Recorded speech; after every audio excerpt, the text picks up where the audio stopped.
Uh, what a beautiful morning here in California too. It's gonna be nice and sunny and beautiful, and I've already had like 9 deals like calling me this morning.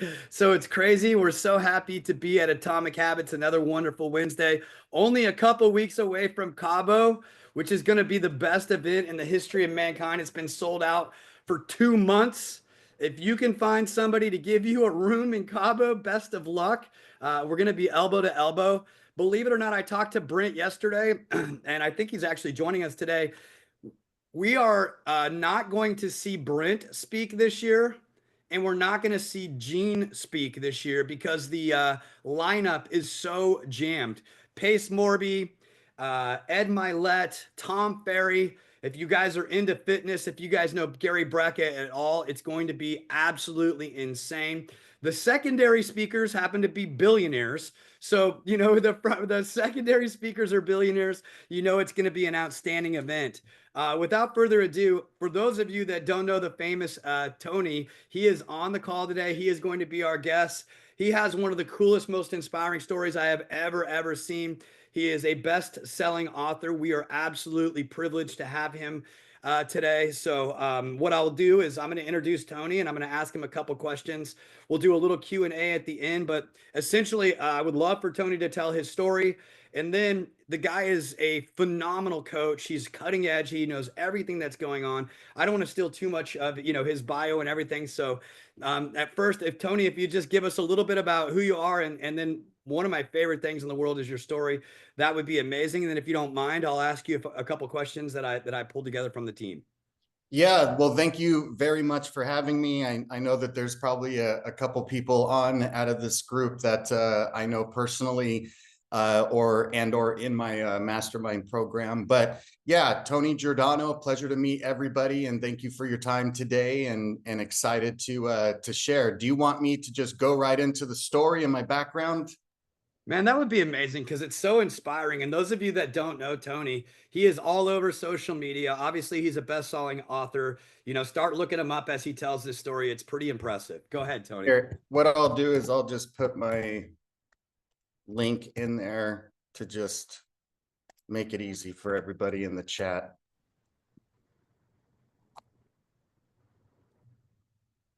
You guys get to see how slow I type. And now you get to see me with my glasses on, which nobody ever gets to see that. Screenshot already happened. Oh, see, that's what I get for doing it without my glasses on. Ignore that one, everybody. I just wear glasses to make me look a little bit more older and distinguished, Tony. I don't know about you. And now everybody gets to see how slow I type, which is why the books take 5 years in between to come out. Okay. 1 second. Oh my goodness. All right. I should have done that before we started. Okay, there's a link for everybody. Yeah, so been in the business for 26 years now. It's shocking that I have been in this business as long as that. And I didn't come from wealth. I didn't come from money or business savvy parents. I wanted to be a firefighter, and I was 20 years old, December of 1998, and I was selling cell phones for AT&T, door to door, just type A personality, sales guy, trying to save up money to put myself through the fire academy and become a firefighter. And I walked into a mortgage company because it said no soliciting. So to a good salesperson, that says what? Welcome. So I walk in and I sold the branch manager a cell phone. And after I sold her the cell phone, she goes, "I'm going to offer you a job." And she showed me what I had to do. And I became a loan originator the next day. That would be what was going to be the beginning of the subprime refinance market that went the first few years in the early 2000s. And I was good at it. I made $80,000 my rookie year, saved up enough money to put myself through the fire academy, went to the 4-month fire academy, graduated, got picked up as a firefighter in Malibu, and went back to the mortgage company to do home loans on my days off from the station, pretty much just for all the firefighters. That was like my biggest lead gen source. And in 2000, technically being my second year or second rookie year, I made 160,000. And this business, I mean, it completely changed my life. It changed my family's life. It changed the course of what would become my own family's life. And in short, on that part of the story, all of you listening right now, you chose literally the best industry you could have ever chose to be in. You didn't choose to sell cars. You didn't choose to sell insurance. You chose to sell dirt. You chose to sell what everyone needs, houses. And it doesn't matter if in the future we get paid 6% or 2%. You're going to be fine. Why? Because you get a piece of the most expensive asset that the average human will ever buy or sell. Don't forget that. We are in a limitless career. The only limit in this career of making 50,000 a year or $1 million a year is us, right? And so it just took off. And then after September 11th, it really took off because that was the birth of the fake housing market, the fake economy that would all come crashing down in 08, 09. So in 2002, I make 300,000. In 2004, at the age of 26 years old, I make my first million. I mean, it was just absolutely incredible, but it was also extremely easy. And I'm going to circle back to that point because anybody could buy a house. So am I even being challenged yet? Do I even know who I am? Have I overcome obstacles or hurdles? Not then. And because I didn't come from money, I didn't respect money. I spent money. And so by 2007, at the age of 29, turning 30, I now have my own mortgage company. I own with 3 other partners. We're ranked in the top 10 in the nation for all the big mortgage servicers at the time in 07. Some of those unmentionables like Countrywide and Washington Mutual. And I have the life, married, 2 small kids, multiple homes, cars, classic cars, boats. I had the life. And there was no limits on the horizon. And then lost everything in the 2008-2009 crash. And if you're on this call and you think everything, like really, everything. First, I was already retired from the fire department after just a stint of 7 years because I got injured on a call. And so I had to retire out early. So I couldn't go back to the fire department as a paid firefighter. So I don't have that income. I go through a massive divorce during 07. My youngest son's diagnosed with autism. My mom's diagnosed with stage 4 cancer. I have all of my cars, toys repossessed because everything was leveraged with loans. All of my houses were foreclosed. Went from an 812 FICO score to 496 in less than 9 months. And I lost all of it. I was down to a beat up pickup truck that barely worked. I had a little apartment. I had a little bathroom and phone booth shower and pedestal sink.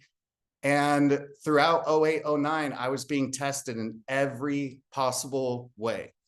And finally, September of 09, there was just a moment, and during that 08, 09 crash and trying to figure out how I was going to overcome it, because I had already been on like $1 million listing as Madison's loan guy in season 1. And then I wasn't on season 2 or 3 because that was the crash, 08, 09, for the most part. And I just had to figure out, like, how am I going to dig out of this? Like, this is crazy.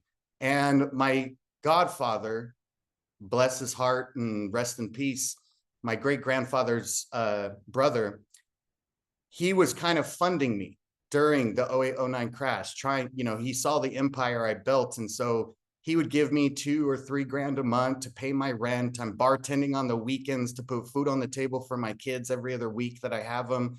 I haven't funded a loan in 4 months. September of 09, Lehman Brothers is crashing, Bear Stearns is crashing, stock market's crashing 900 points a day. It's just getting worse.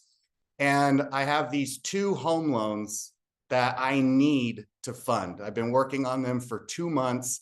We're coming to the end. It's going to get me out of the hole for the most part, and then I'll have to get the next one. And I was shaving And this is the moment, September of 09. I was shaving, and picture me, obviously, I don't have any hair. So when I cream up, the whole thing, you see my eyes. And I just got out of the shower, so I have my towel on, and I'm still a little wet and dripping, and I'm just trying to shave because I'm in a hurry. And I hear my phone, and my phone buzzes, and I look down, and my loan processor sent me a text, and it said, "I'm so sorry to tell you this, but both banks declined, and they are not going to fund your two clients' loans." And I just remember reading that, and I hit my low at that point. I just couldn't take it anymore. And I remember grabbing the pedestal sink so abruptly that it shook and ripped off the drywall in my little bathroom, and the medicine cabinet bounced off the wall, hit the ground, shattered the mirror. As that happened, I slipped on the water in my little bathroom, and on the way down, hit the back of my head on the towel bar, cut it open, slammed on my tailbone, and just broke down. And it was one of those moments. I'm a big believer that by the age of 40, 45, maybe 50, we've had 5 defining moments in our lifetime, childhood to about the age of 45, 5 big moments that changed the course of our life or changed who we were as a person. And this was one of those moments. And I guess collectively, it could just be the crash altogether, 08, 09. But this was the end of that moment. And I'm breaking down for about 2 or 3 minutes, just crying my eyes out. And when I opened my eyes, there was a little piece of triangular mirror broken in the corner of my bathroom. And right when I opened my eyes, it was exactly what I was staring at, and my reflection was perfectly in it. And the person that I saw in the reflection of that mirror that morning, I never wanted to see again. It was just this woe is me, useless little boy who looks like he just got all his toys taken away. And it was a big moment, because I looked at it and I go, I never want to see this person ever again. This is not me. And I got up, wiped myself off, I got dressed, and I just said at that moment, you know what? I'm done with lending. I'm done with finance. It's not fun anymore. I've lost my passion for it. And I'm just going to switch to the agent side and become an agent, because how hard could that be? That was a reality check. And so I remember, back then you only had to have a real estate license to be a loan officer or a real estate agent. So I already had my real estate license. Now you have to have the separate mortgage license, probably why the crash happened. But that's another presentation. And so I called Madison from the show, $1 Million Listing, and I said, I'm switching to your side. I'm a loan officer, no more. I'm going to become an agent. He goes, hey, I think you'll be great at it. I'll introduce you to my branch manager. So I turned in my license to Coldwell Banker Malibu later that day, and resigned from the lender that I was working for. And I became an agent. And the second part to that moment was when I called my godfather, my Uncle Mike, and I told him the good news.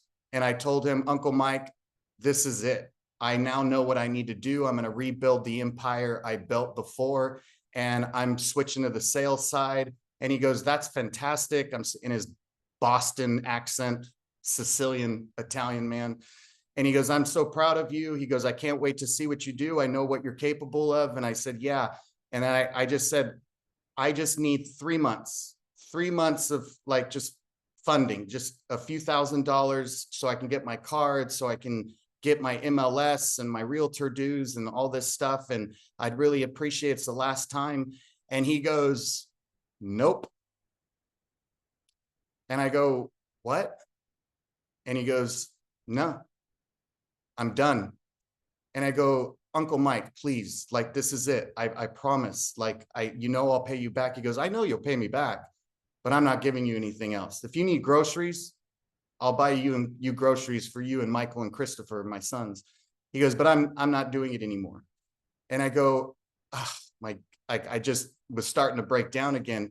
And he goes, Tony, he goes, you know why you are where you're at still? And I was like, well, yeah, the economy keeps getting worse, the crisis, the lending crisis, the financial crisis. He goes, no, that's not it at all. And I go, well, yeah, it is, because nobody's doing anything. Like, he was just like, nope. And I go, me? Am I the reason? Like, he was just like, kind of, but nope, that's not it either. And I go, well, then what? What's the reason, Uncle Mike? And he goes, I am. I'm the reason you're still where you are. He goes, because you're relying on me and you know you have me as a backup, and it's making you not have to rely on yourself. He goes, you will be shocked, Tony, when you realize what a human being can do when they can't rely on someone else and they have to be the one that goes out and gets it. And you did that when you were younger, and now you need to find that person again and find that mindset again. He goes, so I'm cutting you off. I love you, but it's done. It was absolutely remarkable what happened in the next 30 days when I didn't have him to rely on at that point. And so I started trying to research, what are the biggest agents doing? What do they do online? What's their presence? How do they get this business? And, other rookies in the office were like, why are you trying to do what they do? And I go, because that's our competitor. And they go, no, so-and-so who does 500 million in volume a year is not your competitor, Tony. And he doesn't think of you as a competitor.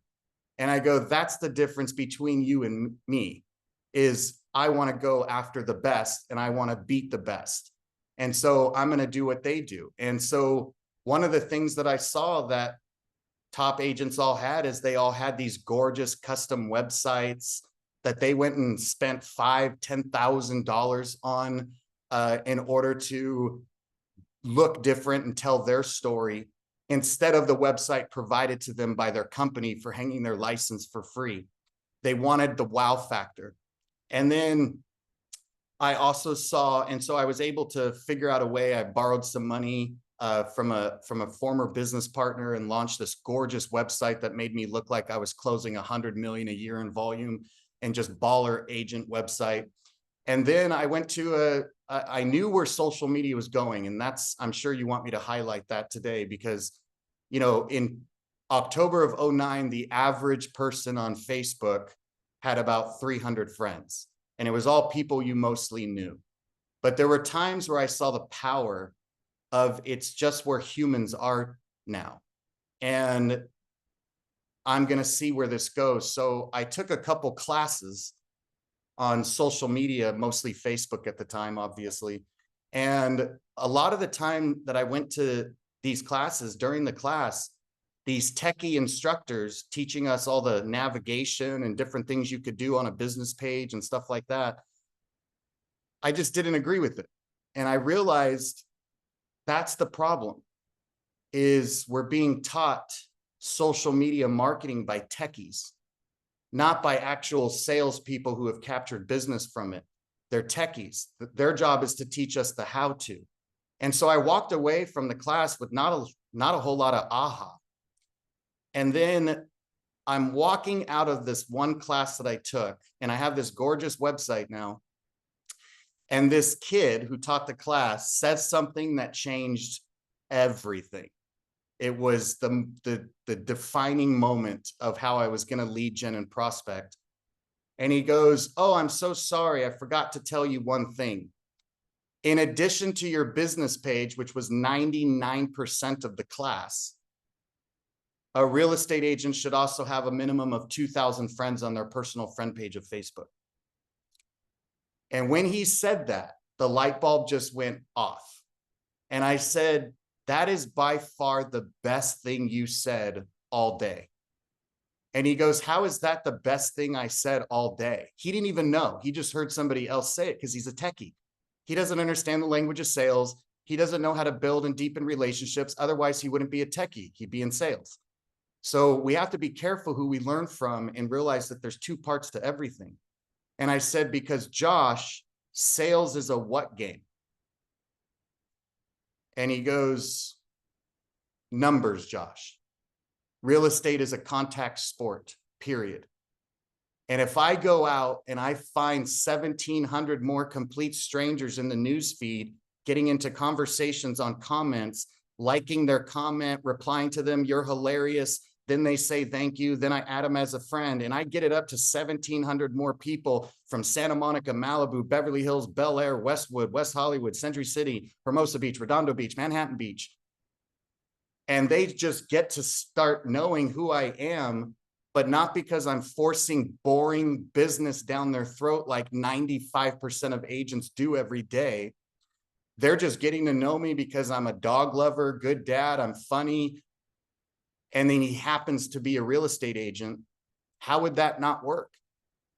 And so I took a human approach to social media marketing that no one was doing at the time. And in less than 30 days, a random lady who I had added as a friend, who was an attorney, in a comment thread on a friend of mine's post that was friends with him, and we engaged each other, and then we added each other as friends. 3 weeks later, she refers me her father's $5.8 million listing in Manhattan Beach.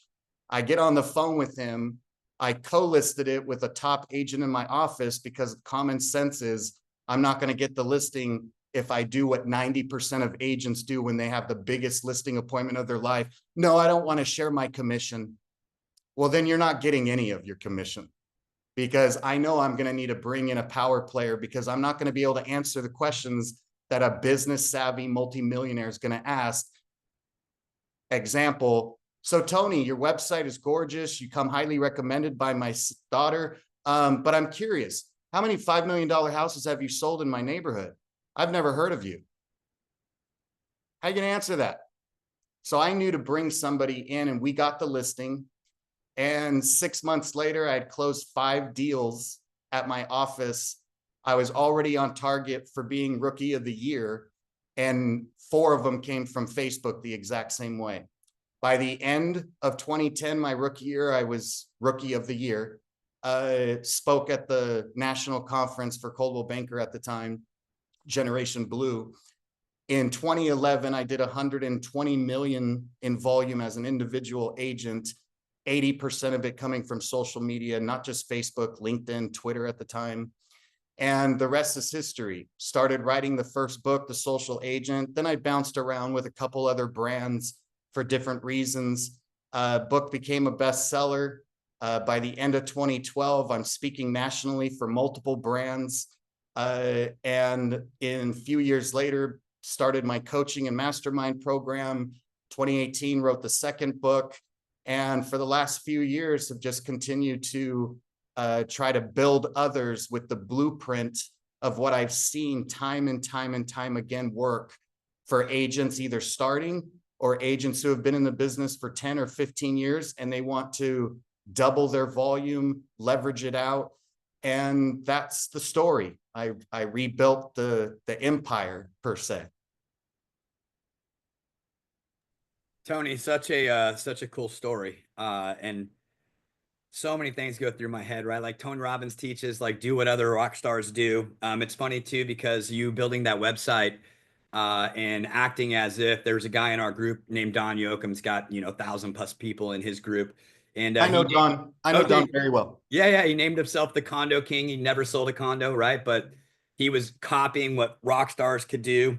And then I love that you invested in yourself. And by the way, I was not as smart as you. I had a opportunity to be a $1 million listing guy right out of the gate.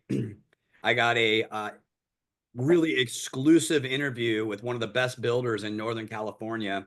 And I went into, which was my quasi mentor's office. And he's like, hey, listen, don't go alone. Let's partner on these. And I was selfish. And I'm like, he wants some of my business, right? Like, I got this appointment. He didn't get this appointment. I went in there and I did okay, but guess what? Not my client. And I know if I would have brought Scott with me, probably we would still be working with that guy today. So you are much smarter than me. With that being said, I know that everybody here on the call would love to, or the Zoom, would love to know if you were to give your top like three things that you would do as a real estate agent based on your knowledge and experience that they could implement in the next 30 days to become, way more successful. Like, where would you lead them? Oh boy. Um, Narrowing it down to that. The things that I'm focusing on a lot right now in my mastermind program, and it seems to be the topics that I'm, the main topics that people bring me in to speak for. I'm on a plane every week speaking to so many different real estate audiences and lenders, but it's, I'm known for anything that has to do with marketing. I was a marketing major. Marketing comes before revenue always. And I don't care anybody who wants to debate that. You hear these terms like lead with revenue. No, billion-dollar companies don't lead with revenue. They do a ton of marketing before the revenue even comes in because they know that's what's going to bring in the revenue. There are times where you lead with revenue when you're leveraging out and you're scaling and stuff like that. I get it. But marketing comes before anything. And my philosophy has always been do what billion-dollar companies do. If billion-dollar companies do this for their brand or building their empire, you need to do that for your small business because it works. And so kind of like what you said about Tony Robbins, do what rock stars do. And so, anything that has to do with marketing, both online and offline marketing, anything that has to do with tech, AI, video marketing, SEO, social media marketing, and then anything along the lines of luxury real estate. But I'm very passionate about focus and mindset. COVID and this hot real estate market we had from 2020. I mean, we really have had strong market we had it for a very long time, even way before COVID, but the hot market that we were all in 2020, 2021, 2022, before rates skyrocketed, that killed work ethic in so many agents. Hot markets destroy work ethic. Anybody on this call today, remember that, because it becomes easy and we lose our hunting instinct. We lose that lion in us that chases down the zebra because we're just being fed the food at the zoo and we don't need to hunt anymore because there's just so many people doing transactions. And when that goes away, our work ethic is now, instead of being like, all right, let's go, it's why isn't the phone ringing anymore? What am I going to do? Maybe I should go back to that industry I was in before real estate. And we have a negative mindset instead of a positive mindset. And so if I was to tell everybody on this call, three important things to be doing and learning, first and foremost, the mindset. I cannot stress it enough. Yes, I know you all here. Yeah, have a strong mindset, but do you? Do you have an extremely positive mindset every single day that you are going to go out and destroy your competition? And who is that number one competitor? Do you know their name in your marketplace? Name your number one competitor that you would love to just take out in your marketplace. Because I have mine in my head right now, and it's me. And I look in the mirror every morning and I just want to kick his butt and I want to break his record. I don't care about my competition otherwise. You're my competitor and I'm going to break that record today. We're going to go out and do something even more today. Followed by, when we have the positive mindset, time.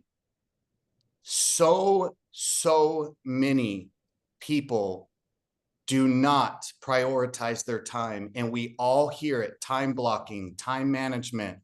Do your 20% that leads to 80% of your results. Focus on it. Get it done in the morning when you're on, high alert and you got your willpower and your brain is strong. And yeah, that's fine. But are we doing it? Could I come through the virtual Zoom right now and grab your phone and go to your schedule and see that lead gen is in your calendar every single morning for, I don't care if it's an hour or not, Or am I going to see that Wednesday you took it out because you had a home inspection? Oh, so you thought a home inspection was more important than lead gen? Well, yeah, that was the only time they could do it. No, it wasn't. Yeah, it was. No, it's because you didn't want to lead gen. So you said, sure, I can do it at 10 a.m. No, Tony, that's not it. Really?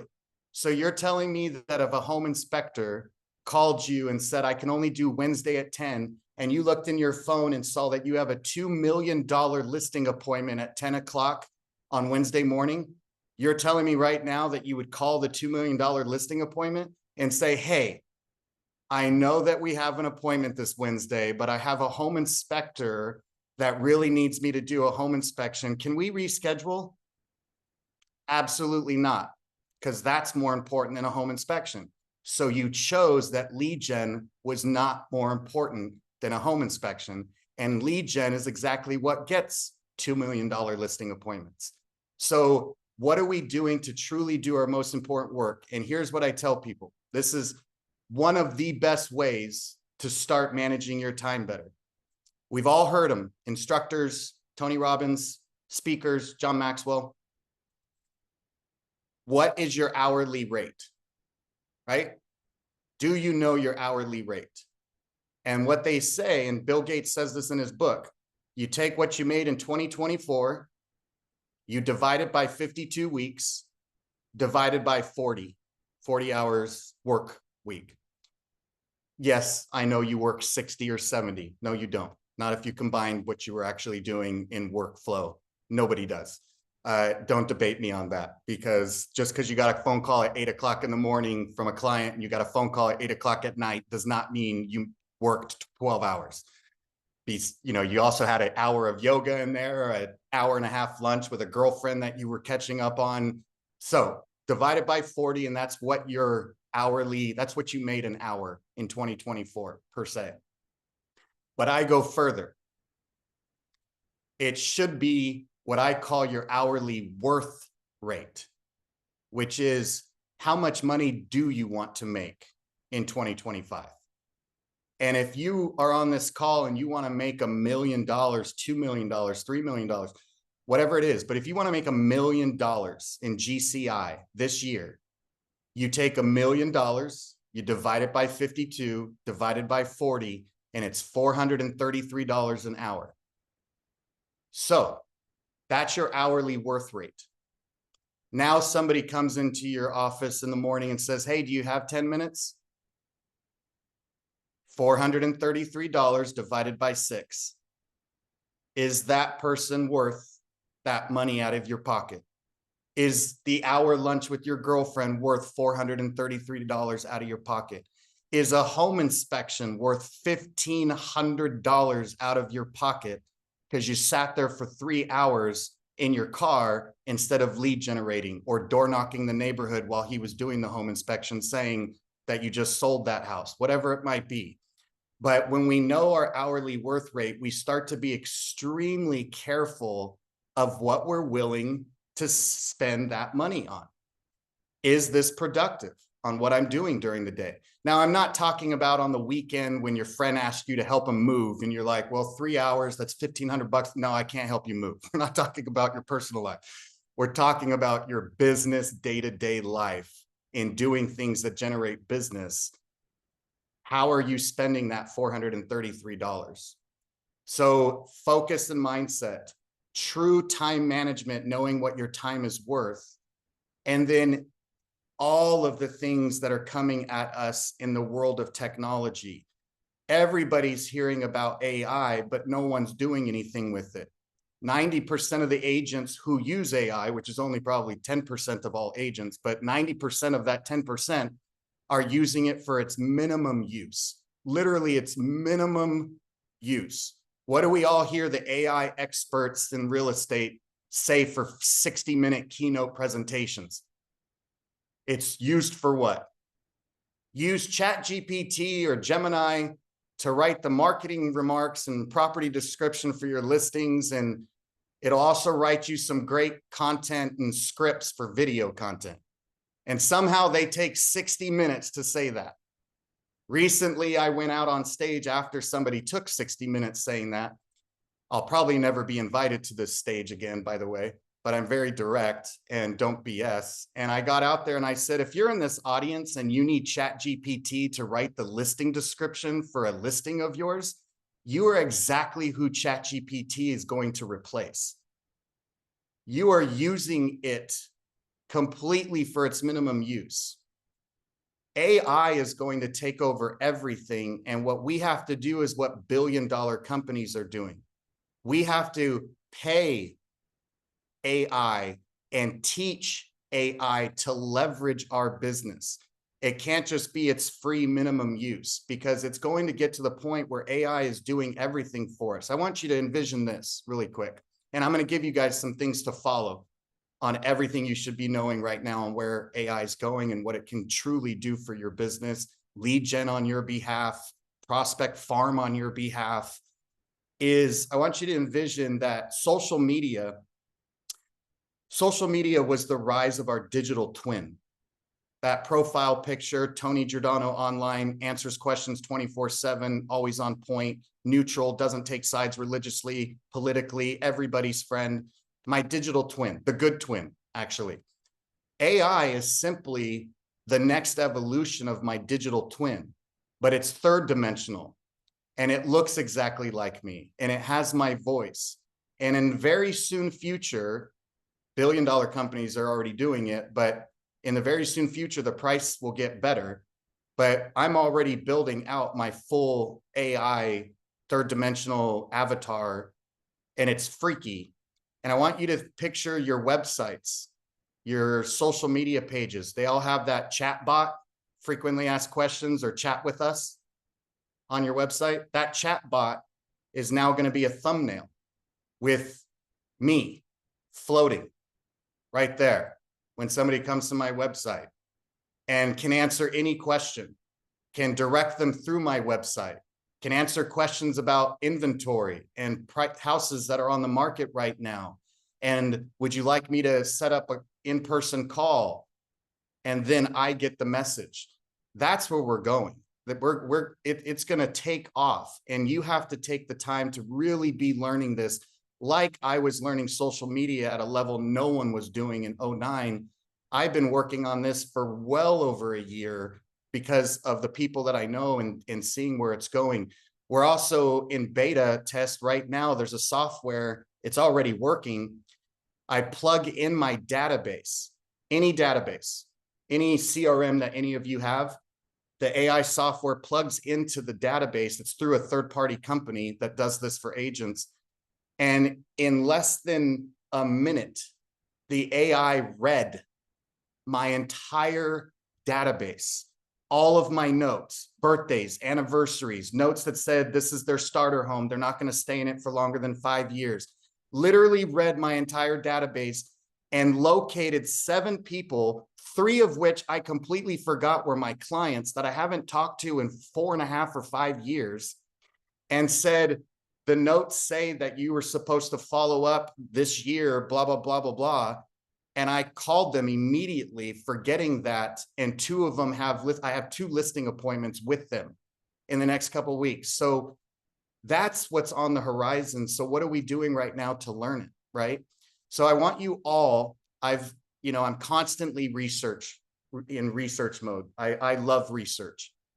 And there's an Instagram account out of the hundreds that are out there. It is by far the best Instagram account to follow for anything that has to do with AI in any industry. And the username is evolving.ai. Evolving.ai is the username. Just start following that account and you will be blown away on what's coming. And they sometimes announce free webinars and things like that, but they're by far the best. And then I would finish with, if you are not taking cryptocurrency and blockchain and how it continues to intertwine with our industry, and you are not taking it seriously, I don't care if you invest in it. I don't care if you trade it. What I care about is agents taking the time to learn it and understand why it's going to change the world and why it's not going anywhere, and why the United States used to bash it and is number 9 in the world for the biggest whales that own Bitcoin, yet they bashed it, right? But they were buying it. Why were they buying it? Because they know it's going to create wealth, and they don't want the average person in the world to create wealth, because they want to own it all. So when you think in the next 3 years, our entire industry will be recorded on the blockchain. Deeds of trust will be NFTs, record on the blockchain for way higher security than the notary public piece of paper at your local county. If you're not learning it, you won't have knowledge of it. And when I first learned about it was 2013. I became an expert. I was fascinated about it. And that led to being the first agent in the United States, right around the same time as a friend of mine, where we both did transactions where a buyer bought a property using Bitcoin and the seller accepted Bitcoin as their form of payment. I got on CNBC's alert because of whatever reason. They reached out to me once I did it. And now I'm on CNBC every 90 days talking about how people use cryptocurrency to purchase real estate, and deeds of trust are being recorded on the blockchain, and quote unquote expert. But I was learning and researching it when it was only bad media, bad publicity. Oh, it's for money laundering and terrorism. Right. Because the US dollar has never been used for money laundering and terrorism. It's just so many people with their head in the sand of where it's going. Now it can be used as earnest money deposits with escrow companies. Like it's here to stay. Knowledge is power. If you all on this call wanted to go after high-end clientele, what kind of news do you watch every day? Do you watch Channel 9 or Channel 4 news with the high-speed police pursuit going northbound on the 10? Or do you watch CNBC every morning when you're cooking breakfast and getting ready for work from 6 a.m. to 8 a.m.? Because the more knowledge you have of stocks and the economy, how would that lead to high-end clients? Because now you're at a barbecue or you're at the country club and somebody talks about stock, and you're able to get in that conversation and build a relationship, and then they actually want to buy a house or sell their house. Well, cryptocurrency and blockchain, ladies and gentlemen, Bob and Sally in Little Rock, Arkansas, who bought $1,000 worth of Bitcoin, are not what made it a global $1 trillion asset. Some of the most intelligent, wealthy people understand it, invest in it.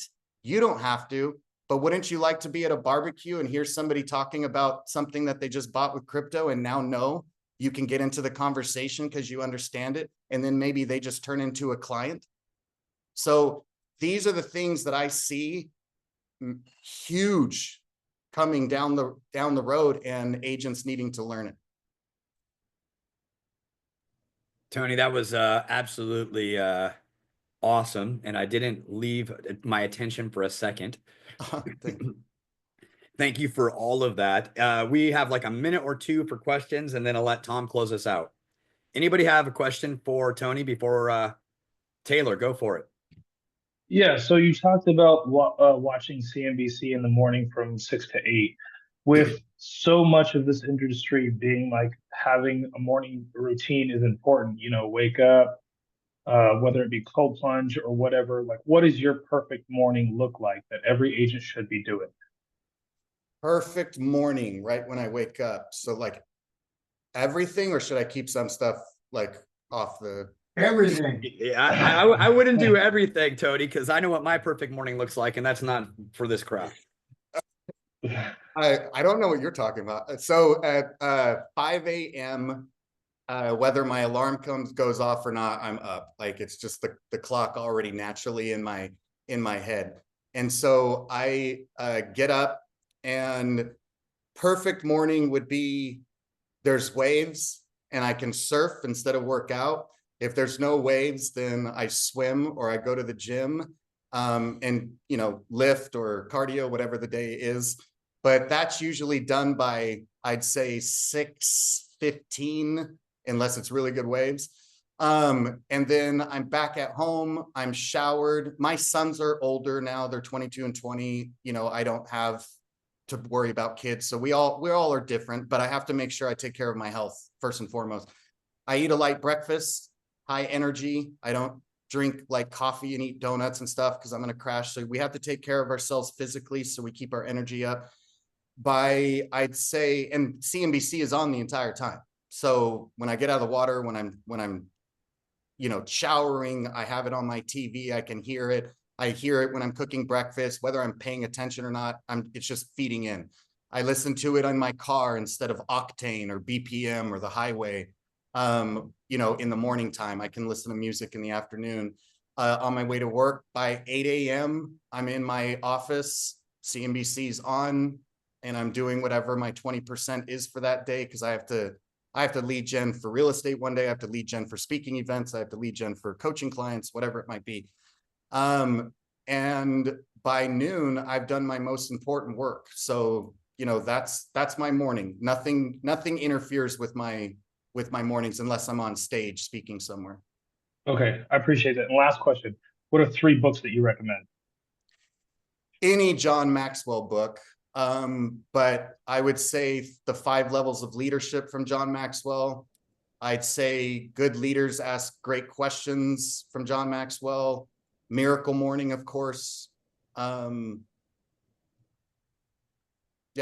Those are 3. Hey, we're gonna let Clark Broom close us out with the last. The Social Agent 2.0.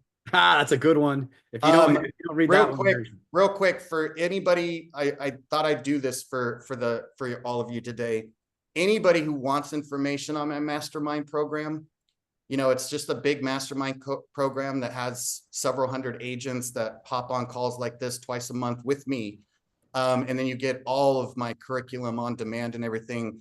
It's usually $200 a month for a year access. But if you click the link that I just sent you, it'll tell you everything that you get. And you'll see that the price is slashed for you guys for $50 a month for a year access. So anybody wants more information, it's right there. Awesome. And we're going to let Clark Broom close us out. I don't know if Tony, I don't know if you know Clark also, but the name sounds familiar for sure. He was one of the number one, and still is, I shouldn't say was, one of the number one marketing guys in the United States of America. So Clark, go ahead and close us out with the last question and we'll hand it off to Tom. Hey, Tony, I really appreciate your time today. Awesome stuff. What is that third-party AI that you plug into your CRM? They don't want me to say who they are yet. They're still working on it, but still beta. Yeah, it's still beta, and they're not going to be the only one. You know, eventually, honestly, to tell you the truth, I'm shocked on how many great CRMs are out there that say that they're implementing AI in the back end. ChatGPT could do this to any CRM company, your CRM company, whoever the engineer is for your guys' in-house tech or CRM or whichever ones you use. Like, hey, can we plug in ChatGPT into the CRM to read our database? Like, it shouldn't be hard. It's reading anything now. So, yeah. But they were just kind of beta testing it, and you know, I would think anybody can do it. Hey, Tom, I'm going to close this out if you don't mind, unless you have something to add. And Tony, what's cool is Don Yoakum, his team actually dives into your database and does what's called a deep dive right now. So it'd be cool to get the 3 of you guys together, because they'll tell you the entirety of the asset community that you have in your database, right? A lot of times you know one of the properties they own, but you don't know all of them because you didn't ask the right questions. They will actually do that, and then they will market based upon what they found and make your phone ring. So if those of you that don't know that Tom or that Don's team, and I think Justin's on this call too, Justin does his calls. Oh, hey, Justin. What's up, dude? What's up, Tony? Great job, man. Great to see you again. Good to see you. Yeah, anyway, lots of great people on here. So listen, there was a gazillion great things, but you heard Tony say is by noon, all of his most important work is done. Right? And gosh, you cannot skip lead generation with all of our coaching clients. If they're not successful, 100% of the time, we can take it back to the fact that they got caught in going to home inspections, closing out their transaction, whatever it may be, somehow became more important than lead generation every day. If you lead generate every day and you're not making 6 figures or more or 7 figures in this business, we need to help you with your strategy when you're lead generating, because the folks that actually do that on a consistent basis absolutely crush it. And in the words of Tom Daves, you've now got your inspiration, time to put in the perspiration and go crush it. I really appreciate everybody. See you in Cabo in a couple weeks. Tom, Yeah. anything else to add before we go? Next week, we've got Courtney Twist, and she has an amazing guest, Elizabeth Riley. You don't want to miss it. Same bat time, same bat channel. Thanks, y'all. See you 10-time icon. She's amazing. See you guys next week. All right. Bye, y'all. Thanks, Thank you, Tony. Tony. You're amazing. You're welcome.